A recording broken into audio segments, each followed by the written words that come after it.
internautes de Dakar Midi, assalamu alaikum, bonjour et bienvenue dans la chronique de Jantal Mara. Ñu ngi am mbégte ak kontaan te jàkkaarloo ak yéen ci waxtaane xew-xew jamono tey nag taxaw seetlu bi dafay doon ci mbirum autoroute à péage. Donc il y a une situation qui prévaut actuellement au niveau de l'autoroute à péage mu mel ni doon loo xam ne ay jamono nekkoon na fi coow ci lan mooy absence de lumière, manque de lumière bi nga xamante ni manque d'éclairage gi am au niveau maanaam de sunu autoroute à péage bi axe Dakar Diamniadio bi. La ca am nag moom mooy faatu soxna soosu ngeen di gis ci écran yi ñu koy wax soxna Aïssatou Ndiaye Dème qui a trouvé la mort dans un accident de voiture ci samedi bii ni ñu génn te elle était enceinte de 8 mois waaye am na ñeneen ñi nga xamante ni tam loru nañ ci mais ñoom c'était des blessés, c'était 4 blessés ngeen di gis image oto yi ci écran bi noonu. soxna soo xam ne moom wax dëgg fa yàlla doonoon ku nu ràññee ci mbirum entrepreneuriat ndax dafa demoon assister ji ci benn cérémonie gi amoon fële ci centre international Abdou Diouf bu Diamniadio demoon fa fekkee ji li ñuy tuddee DER mooy délégation de l'entrepreneur rapide ci biir yoon wi nag bi muy ñibbi si ca la ko ndogal bi dal donc ñu ne accident bi sabab bi moom mooy manque d'éclairage yi am ci autoroute bi. léegi nag li ñu bëgg a xam moom mooy manque d'éclairage googu noonu ndax yoon la wala du yoon ndax bu ñu dégloo ay jamono ci ginnaaw Cheikh Bamba Dièye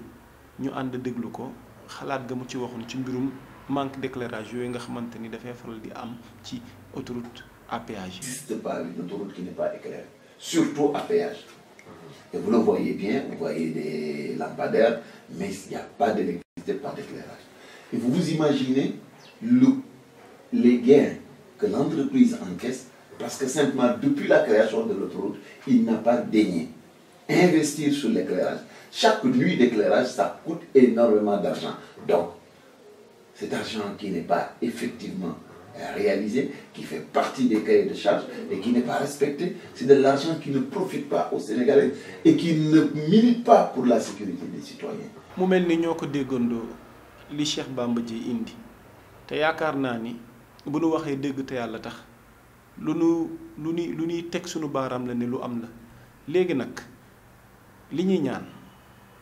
ngir yi mel ni bañ a amati ngir bakkan ni mu foore mu bañ a amati ndax gouverner c'est prévoir am na loo xam ne kenn du ko tolérer état ndax bu ay milliards yi yëkkati ko dugg ci projet ba dara taxaw defe naa ni ñoom jëloon nañ seen bépp matukaay ngir yu mel nii bañ a am. te bu ñu demee ba gis ni kat am na manquement yi commencé am ñu teel a indi li nga xamante ni moo koy saafara ngir yu mel nii bañ a am li benn waaye doon wax bu fekkee autoroute bi dafa cher ci li ñuy fayloo ah léegi na nu jàppale ci mbirum éclairage yi ndax absence d'éclairage conséquences yi mën a jur lii lenn la ci tey nag taxaw seetlu bi nekkoon ci mbirum autoroute à péage bi rek. ñuy bëgg wax ne ñi nga xamante ni problème bi ñoom la concerné ñu gaaw cee jug ngir askanu Sénégal féex ci ñi nga xamante ni dañuy faral di jëfandikoo axe googu noonu mooy les usagers de l'autoroute à péage. Donc vraiment on en a besoin ndax guddi gi absence de lumière bi conséquences yi mën a jur bokk na ci tey am na ñoo xam ne ñu ngi commencé di wax naan y a des agresseurs y a des malfaiteurs yi nga xamante ne ni dañuy profiter pénombre boobu dañuy profiter absence de lumière boobu noonu obscurité boobu noonu ngir mën a def la nga xamante ni wax dëgg fa après dafay doon lu doy waar ci askan wi on en a assez fu ñu toll ni ci yii xew tey am nañ ku nu rey am nañ ku nu def lii am nañ ku nu def lële moo xam fii moo xam bitim réew danoo toll foo xamante ni nag dafa jot xëy na ñu jug ci suñu bopp jug ci li nga xamante ni moom moo ñu mën a jural jàmm rawatina ñi nga xamante ni ñoom lañ jox charge ñu veiller ci yenn mbir yi. donc ñi nga xamante ni ñoom la ñu dénk loolu service public boobu noonu mbirum autoroute à péage bi encore une fois nañ ñu dimbali jàppale ñu jug ci nañ ñu dimbali jàppale ñu jig ci danoo ne Sénégal pour l'émergence donc encore une fois émergence googu na mënuñu ko am yu mel nii di am donc nañu bàyyi waale xel bu nu defee ba noppi mesure d'accompagnement yi war à chaque fois il y a problème rek nu teel a jug maanaam réactivité bi dafa war a gaaw ndax jamono ko laaj. fa ñuy tëjee moom mooy génnuk àddina avocat Jacques Bodin